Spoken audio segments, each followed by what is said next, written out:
Okay, now we did this short quiz. Which was calculate these things numerically. I'll write these down shortly. But everybody here got these correct. Did a good job on it. A couple of little errors in this one, so let's work it out. Okay, we're trying to write this without negative exponents. Well, let's note that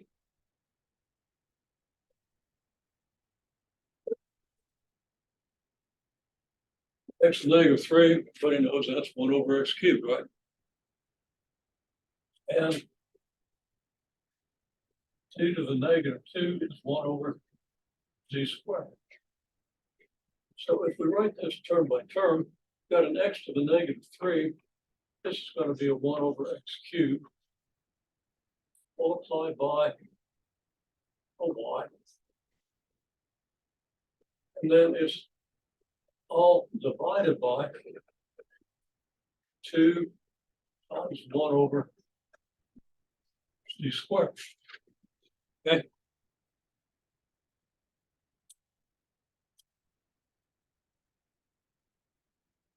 I can rewrite that as y over x cubed divided by quantity 2 over z squared.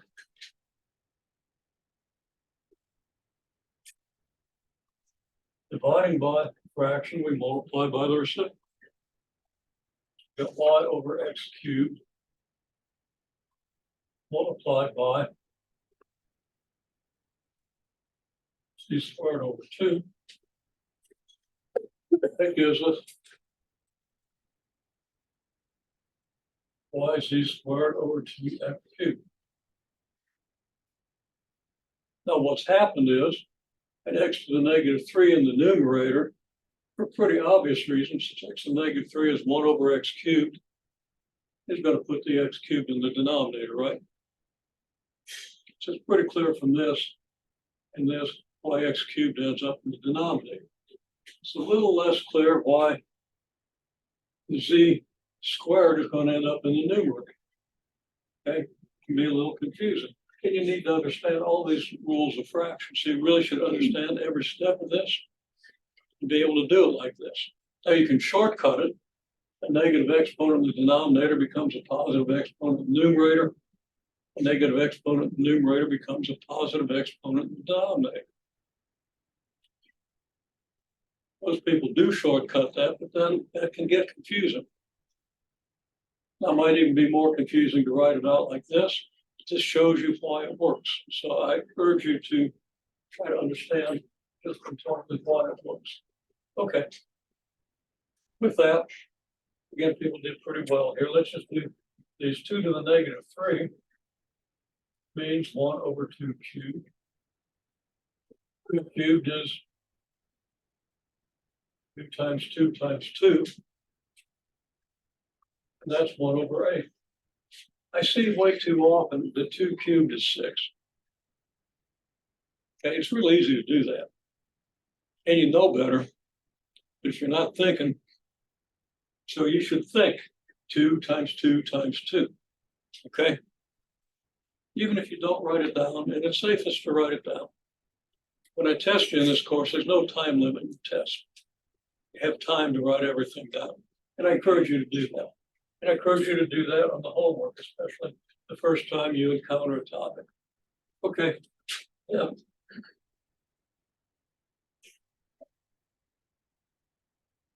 Three halves over to the negative 2 is 1 over 3 halves squared. And writing out more than you probably want to, but it's a good idea. 3 halves squared is 3 halves times 3 halves. So you get to review why 3 halves squared is 9/4. Because of what a square is. And it reinforces the rule that says, well, this is 3 squared over 2 squared. Anyhow, that's going to be 1 over 9/4. Well, that's 1 divided by 9/4, which equals 1 times 4/9, which is 4/9. I think everybody got that. Okay. Make sure you understand why so, other than just habit, because, okay, it's a habit now because you did this for homework. It's going to be a habit a month from now when you need to apply it to something else. Okay, think about it. Okay, so not saying that it won't be, but and then 1/2 the -3 is 1/.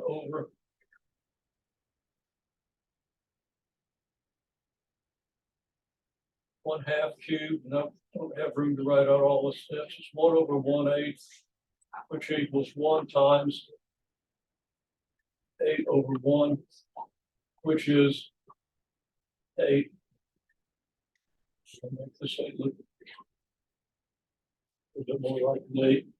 Kind of small, but everybody, I think, understands that. Okay. So anyhow, y'all did well. And try to make sure you understand all the principles behind these rules. The more principles you understand, the fewer rules you got to remember.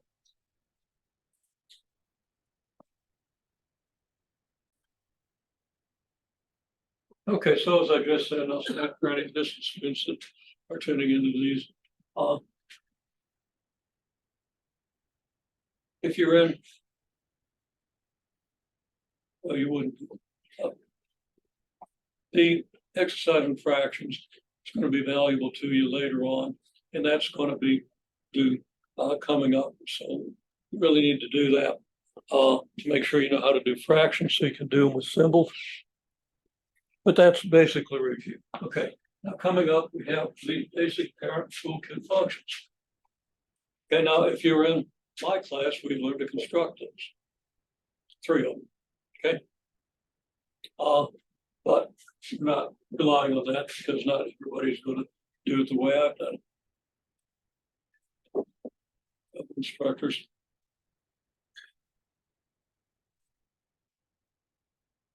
I very much doubt would be using that approach.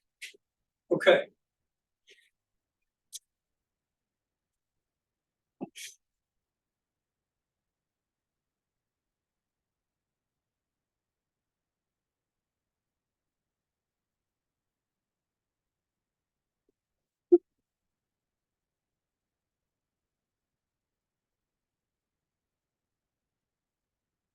Got y=x². You call that the basic or the toolkit squaring function. I use the word toolkit. Some authors use the word parent. I also kind of use basic informally. These are functions that everything in pre-calculus, pretty much everything in pre-calculus is built on. Not only that, pretty much everything in calculus is built on these functions. So you really have to understand these functions. Now, I really don't like the way Open Math approaches this. They allow use of a calculator.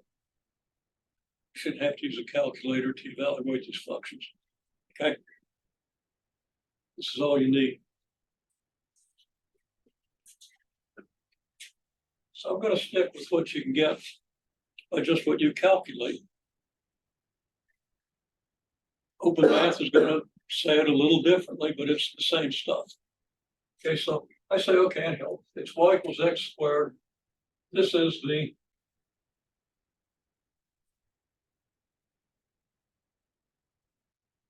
squaring function, or the toolkit quadratic function.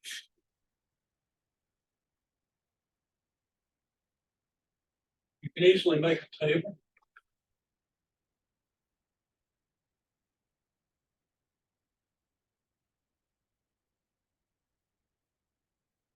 I believe Open Math goes to -3 and +3, which I think is completely unnecessary, but I don't actually object to it. I think it's more than you need. So you're going to probably have to deal with 3 and -3 in some of these. Okay, it's not a big deal. Here's x. Here's y=x². Okay. Well, complete that table for me. Just take a minute, slop that table down and complete the whole thing.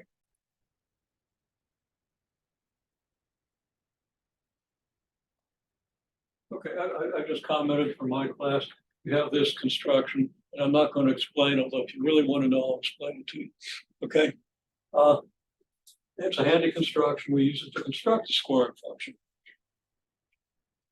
Point is, -2, -1, -1/2, 0, 1/2, 1, 2 are the x coordinates, these lines we use to divide it up. All this is, we take the square, we divide it down the middle. Then we take the right half and we divide it down the middle. Then we take the right half of that and we divide it down the middle. Okay, that gives us 2, 1, 1/2, and 0. Okay, then we do the same thing on the other side. It's a very straightforward construction. Nobody really had trouble with. We haven't done much with the numbers. We've done it all by construction. Okay. Okay, since not everybody is getting all these numbers right, I'm going to write out the details. Or if x is -2, then y is -2 squared. Now, pay careful attention. When I write this, is this squaring -2? By the order of operations, this is squaring only the 2, and the negative sign is still there. It's not right. If you square a number, it's got a negative sign on it, better put parentheses around the whole thing. Okay? So, and if you put it into your calculator, if your calculator is following the order of operations, which is always questionable, I don't know why we can't at least follow the order of operations in Excel and on calculators, because people need to understand it. But since people don't understand it, you confuse them by not following the order of operations. Terrible. Okay, but anyhow, out of my soapbox, we're squaring -2. Now, what does it mean to square a number? Well, what did I do over here?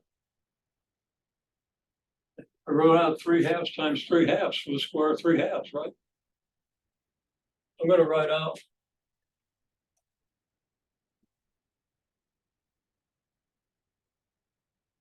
this, and that's clearly 4, not -4. Okay. Now, starting a pre-calculus class, the majority of people will write -4, or at least a large minority, because I'm not thinking precisely about what things mean. Okay. You're supposed to square -2, which means you multiply -2 by -2. And you don't write it -2 squared without the parentheses, okay? That way, you have the precise result. And you get a distorted graph. One reason that I did this in pre-calculus was because if you do this, you don't get a distorted graph. Nobody got a distorted graph. Okay, the graph. I'll finish the construction. People in my class will understand it. Others find it a bit mysterious, but really, really, really neat. Okay, so we do this point here, and we move over 1 and down 2, over 1 and down 2. And we have these points. And then we use symmetry. On the other side, everything's symmetric, so we use this point here, which is symmetric with this point, and this point here, which is symmetric with this point, and this point here. And if you find that useful, please go ahead and use it, but if you're not in my class, I'm not going to be required. There's your graph. Okay. You don't have to do numbers. If you're in my class, this is why we don't do the numbers. We don't want to spend a week convincing people that -2 squared is not -4. Because despite the fact that in a pre-calculus class, I make that very clear the first day, I still see it 2 weeks later. If we do this, I think I'm not going to be seeing it. Okay. Okay. So anyhow, if we square -1, well, y is -1 quantity squared, which is -1 times -1 equals 1. Are you understanding why I want you to write out every detail of the steps? It reinforces what's going on and prevents you from making egregious mistakes. Okay? Egregious means really, really bad, almost evil. Yeah, not really evil. Okay, sometimes. Okay, well, then y equals -1/2 squared equals -1/2 times -1/2 equals 1/4.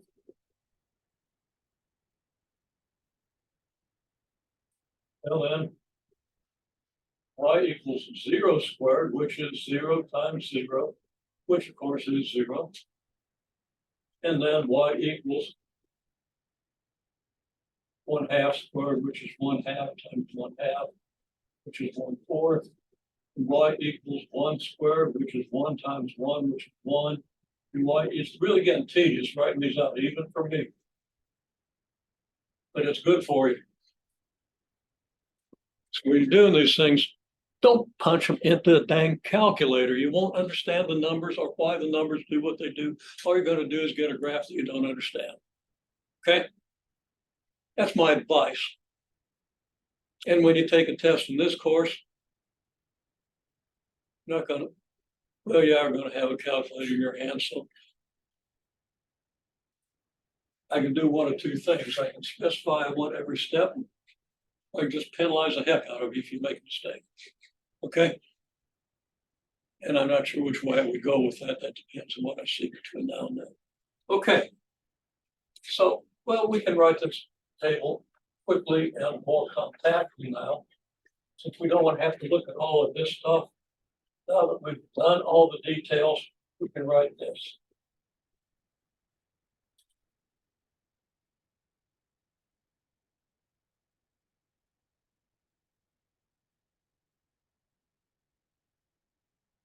And then we come over here and we can construct a graph.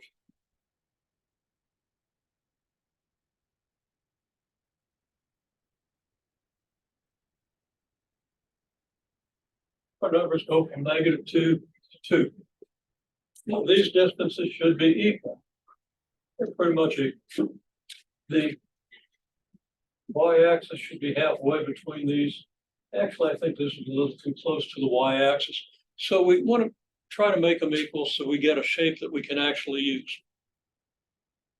Now, I had a student last semester who worked very, very hard. Never would scale a graph correctly. Another reason I do this. If you do this, you scale the graph correctly. -2, -1, 0, 1, and 2 are all equally spaced. And 1/2 is halfway between 0 and 1. I'll see a lot of people scale a graph like this. -2, -1, -1/2, 0, 1/2, 1, 2. What's wrong with that? Right there is from 0 to 1. That's 1 unit, right? Okay. Well, it's also 1 unit from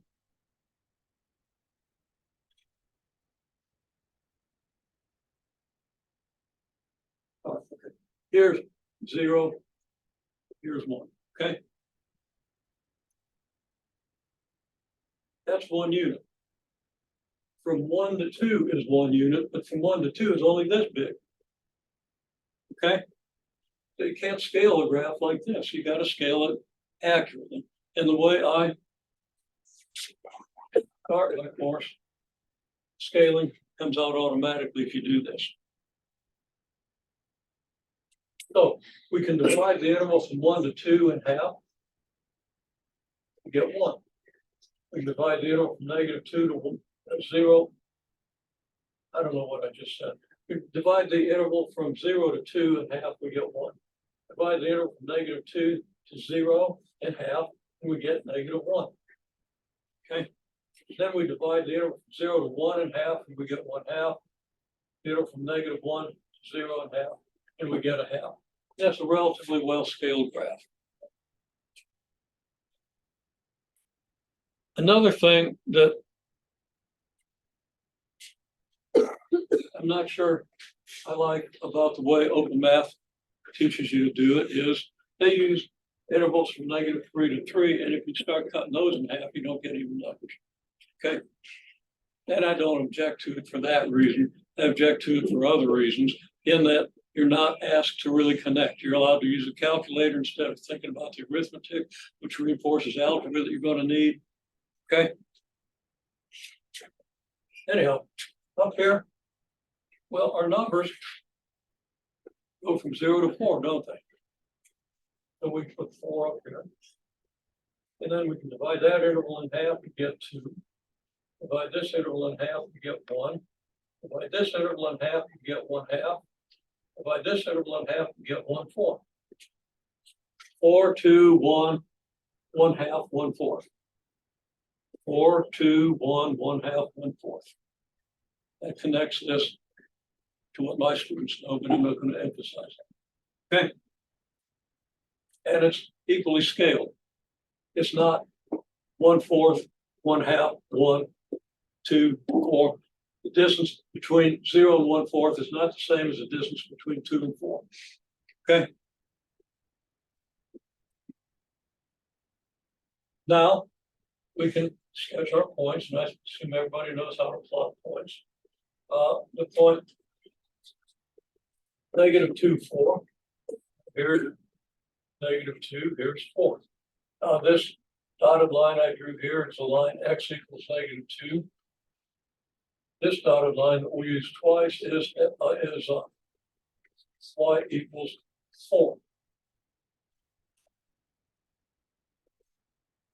The problem with this colored chalk is it smudges badly. Okay. Okay. -1, 1. Okay, well, I'll draw this line. I'll label it down here so things don't get too crowded. X equals -1 on this line, and y equals 1 here. So here's y equals 1. And here's a point. I didn't mark this point, but there it is. Okay.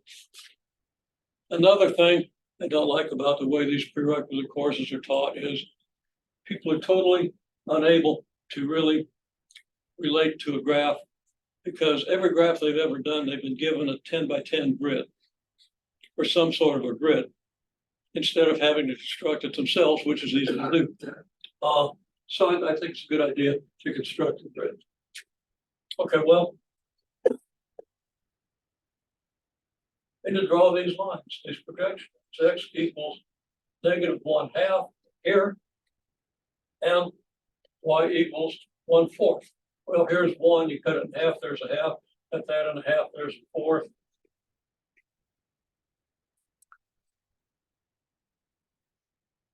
Here's y equals 1/4. So if x equals -1/2, we get this point. When x equals 0, y equals 0, so clearly that's this point. And then everything is symmetric, 1/2, 1/4. Here's 1/2.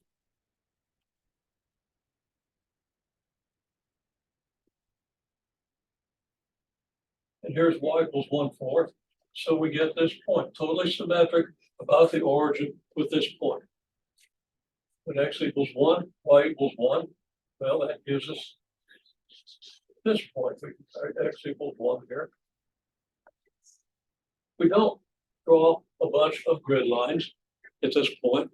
We draw only the lines we need to plot these 5 points, 7 points, okay?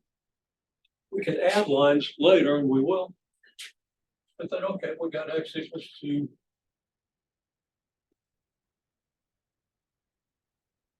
Here, and y equals 4 here. So we got these pivots, and now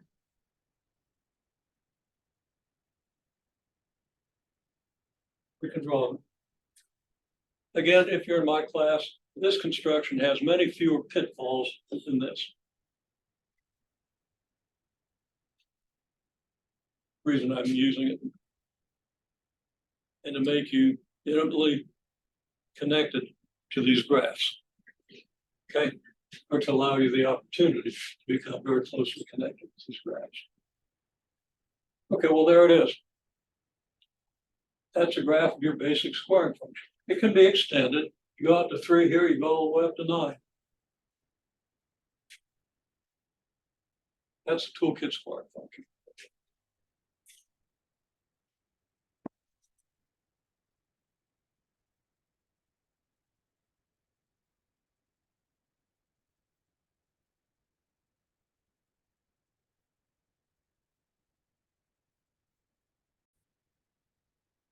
Okay, y'all are working on that. Just let me repeat what I just said. The function might not be in the assignment. It might not be done at this point of the course, but I want you to see the full range of functions. And this is probably the most important function in all of mathematics. And quadratic functions are extraordinarily important also. We get into explaining things in the universe, you use these all the time. So I don't want to leave this out. So I'm going to mention it. It's really easy to calculate.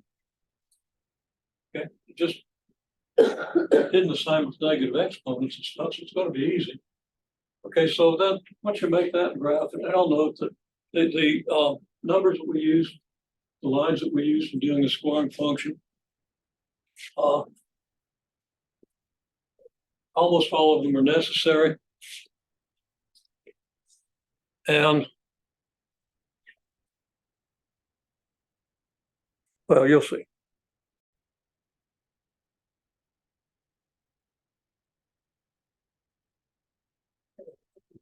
2y equals 2 raised to the negative 2. We just take the 2 to the x is negative 2, we get 2 to the negative 2. What's the definition of a negative exponent? 2 to the negative 2 is 1 over 2 squared.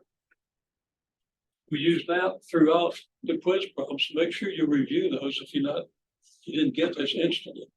It's half and half. Half the class got it right away, and half the class didn't recognize that we were in the context of negative exponents, okay? Which means you probably want to review the homework too. Anyhow, you got 1 over 2 squared. That's 1 over 2 times 2, which is 1/4. Okay. Again, this is why I start with the constructions in my pre-calculus class. Because we fight the idea of negative exponents and several other things for 3 weeks before we can do anything. Okay. Doing stuff. I'm not sure it's going to work out well because nobody's ever tried it before.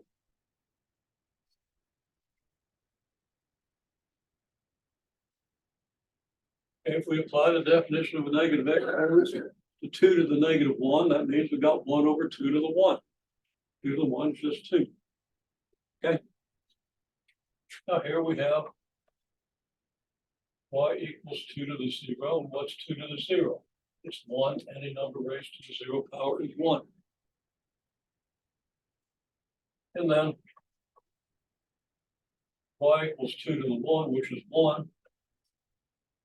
And y equals 2 squared, which is 2 times 2, which is 4. Want everybody to be sure they are able to write this out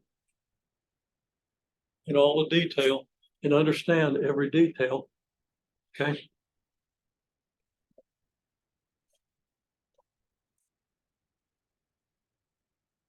Okay. Then we graph it.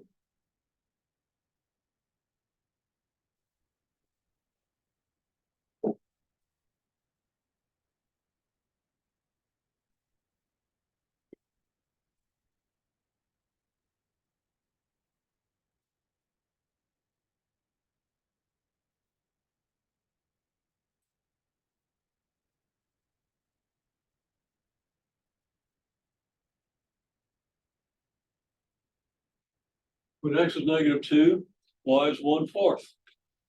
The line where y equals 1/4 is here. Then we're going to need the line for y equals 1/2, which is here. Then we're going to need y equals 1, which is here. And incidentally, I wrote 2 to the 1 equals 1, so be careful.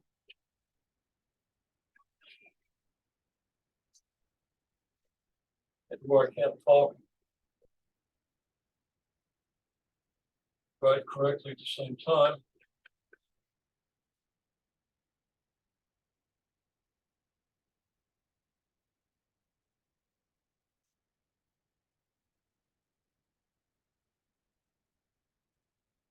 So there we have it. Then we have our projection lines from -2, -1, 1 and 2. We don't really need a line for x equals 1, -1/2 or 1/2. We get points here, here, here, here, and here. We have our familiar exponential curve, familiar to my class. Okay.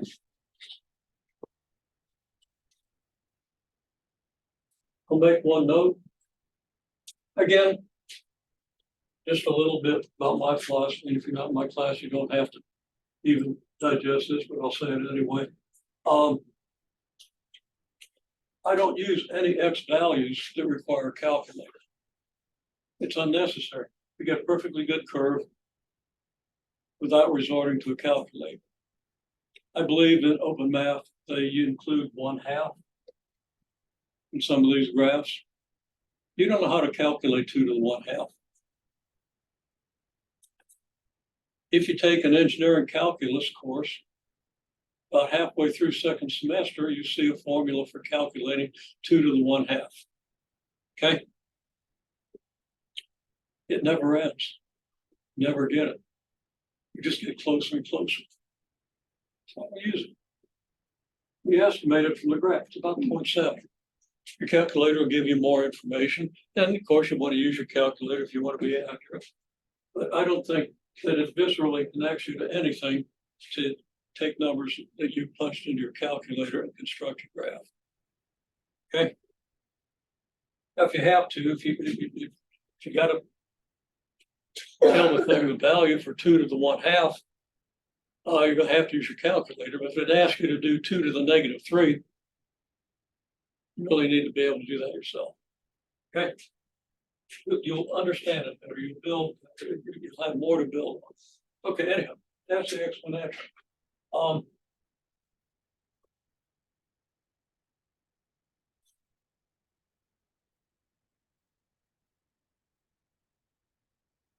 Y = 1 over x is the reciprocal function.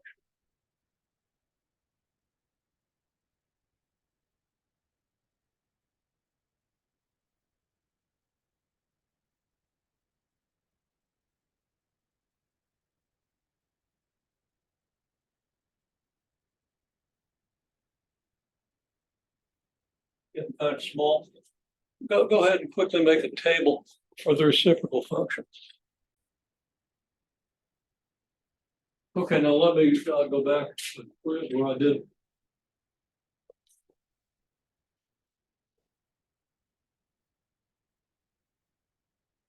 Why did I do this? Why did I say this is equal to this? I've got like a fraction divided by a fraction, right? This is a division.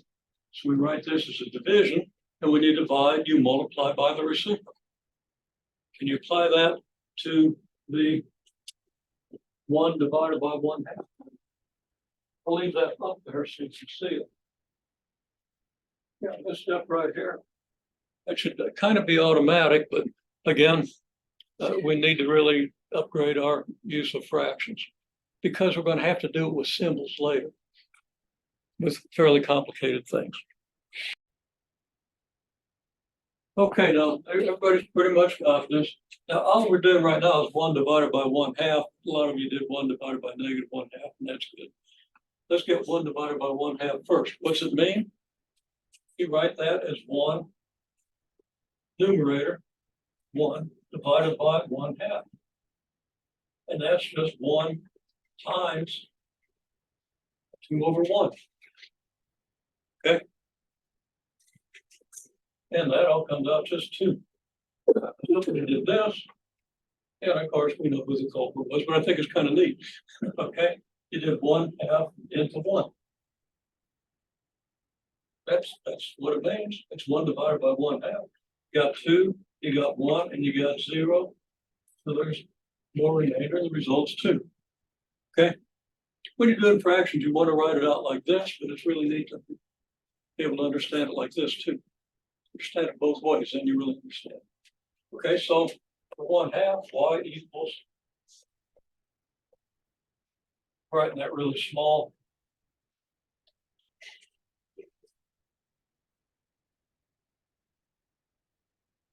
I don't have room to write it all out because I'm overlapping some graphs there.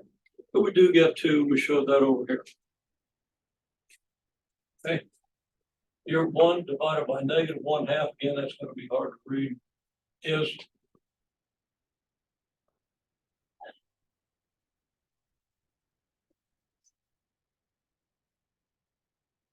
1 times negative 2 over 1. I didn't write the thing with the division sign, I didn't have room.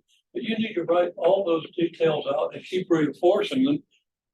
Because since 5th grade, the last time anybody asked you to even think about anything numerical, you probably haven't done it. You really need to lock it in, okay? Now there's, what's 1 over 0? Let's discuss that for a second. Okay, now I observe that this is not unexpected.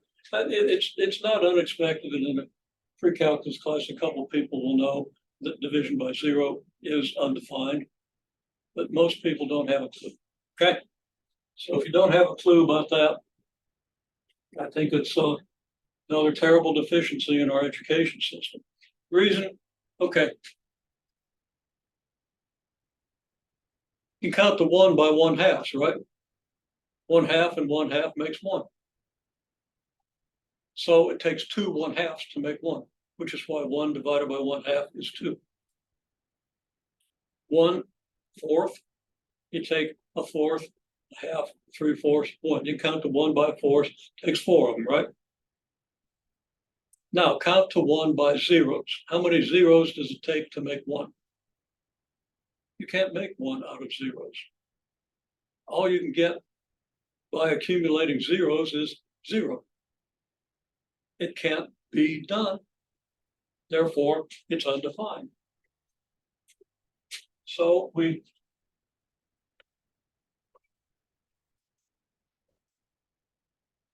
kind of put a line through it and we mark that it's undefined. It's not going to give us a point on the graph. Okay, well, now we complete the table. You get y equals 1, y equals 1/2, and then we plot the points. So here's negative 2, here's 2. Negative 1's halfway between 0 and 2. 1 is halfway between 0 and 2. I didn't say the negative there. And then 1/2 is halfway between 0 and 1. Make sure you set up your scale correctly, okay? Otherwise, you get a distorted graph, you don't know what it looks like.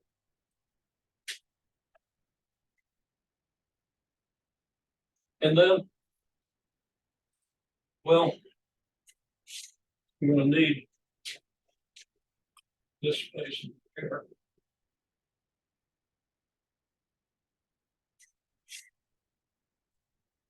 But I'll start with 2 1/2. Now again, I'm going to need the numbers 2, 1, and 1/2. I'm not going to label these lines, but you really should keep reinforcing things. When x is 2, y is 1/2. When x is 1, y is 1. When x is 2, y is 1/2. So we have these 3 points. Okay. Now we connect these 3 points.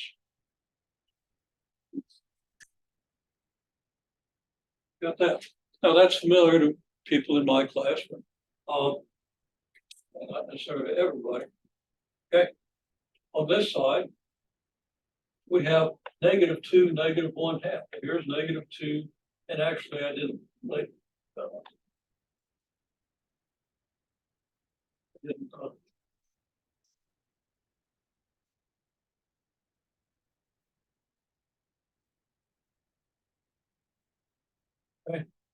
Here's -1/2, here's 2, here's a point. Here's -1, -1, here's a point. Here's -2 and -1/2, here's a point. There's our graph.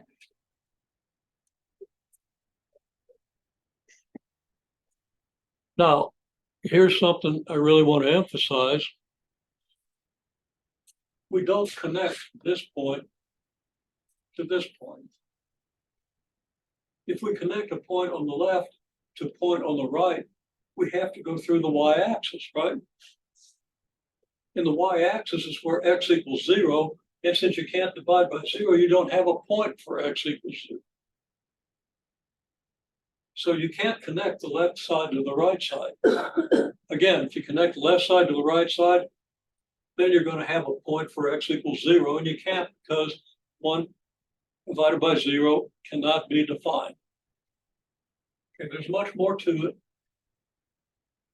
I'll even mention, because the open math might do so, that watch this. Everybody watches it. Wait, let's see everybody watching. Okay. What happens if I go halfway from here to the y-axis?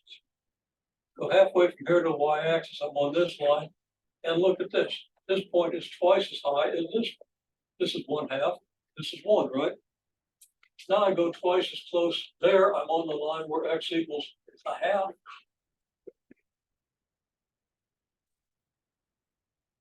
And I'm twice as high again. Okay, I can keep doing that. Okay, I go twice as close and twice as high. That means I'll be along this vertical line here, but I'm going to have to be twice that high, so I'm going to be up at the top of the board. So I'm going to have one way up here. Then I can go twice as close again. I'm going to have to go twice that high. Twice as close again. I'm going to have to go twice that high, and I have to jump. I quit jumping about 15 years ago when I got heel spurs. Okay, only under great necessity, like if I got a slam dunk. Okay, then I'll jump. Seriously, no.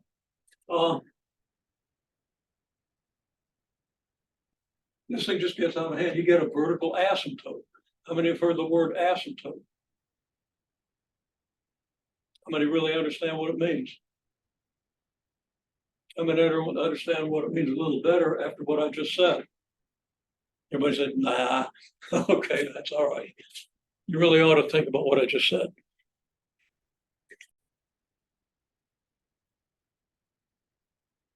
Okay, another one is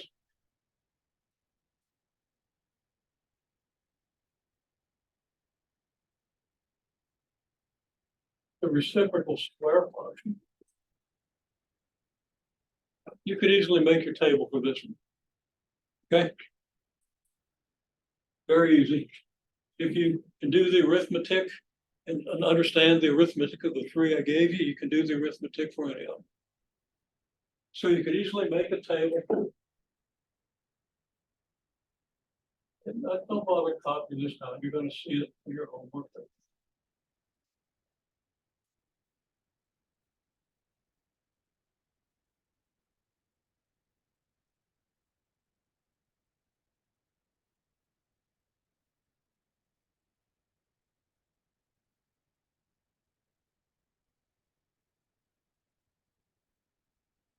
Remember, we can't divide by 0, so we certainly can't divide by 0 squared, which is still 0, right?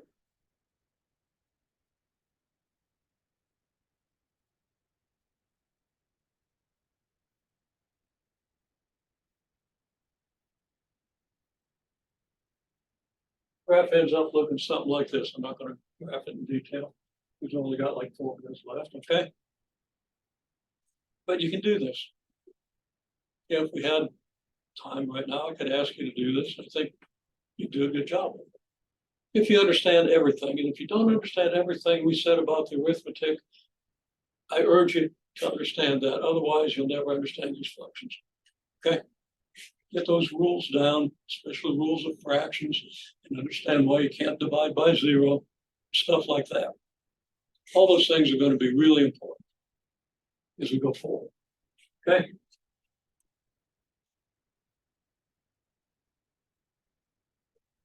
Y equals x cubed.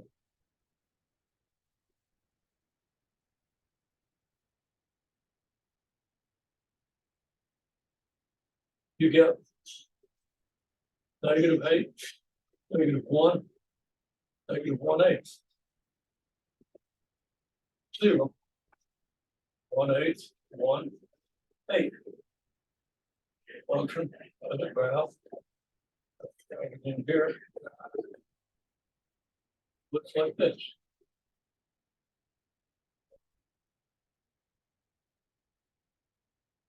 If you do the arithmetic, which you should, by hand, not by calculator, make your table and carefully construct your graph, you'll get something that looks like this. Most people don't flatten the graph out enough as they get close to 0 because they don't understand how small 1/8 is. And I more or less forgive that in the early part of the course, but it's an important property of that function. Okay, so those are the 5 that I think are the next group everybody should understand. Okay, now you're going to see some others. You're going to see the absolute value function, which is really easy. You might even see the linear function, which is really easy. Okay, those don't involve any tricks in your calculation. All you got to do is substitute your number. Okay. What's the absolute value of -2? If you remember what absolute value is, it's 2, right? Okay. Okay. Now you are going to have. So we spent way too much time on the arithmetic here, but it's so important that we really kind of needed to do it.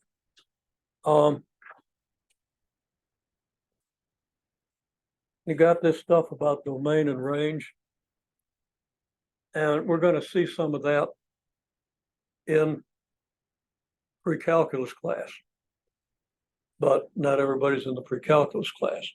So I'm going to say I'm still going to assign that. Do your best with it. In pre-calculus class, we will talk about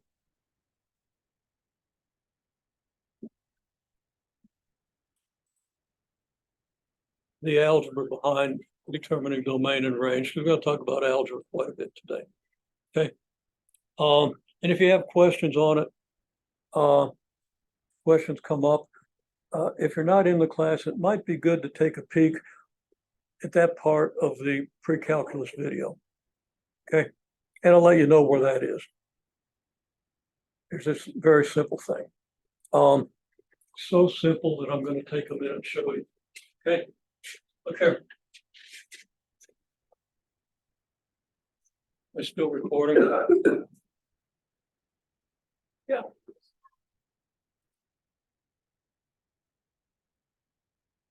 Here's the domain for this function. The domain consists of all the x values. Simple. Once you have the graph of the function, you can see what your domain is. Okay. The range is a set of all y values. This interval and this interval. The exponential function. The domain is a set of all your x values. The range is a set of all your y values. It starts at 1/4. It doesn't start at 0. So it goes from 1/4 up to 4. Okay. That's your introduction to domain and range.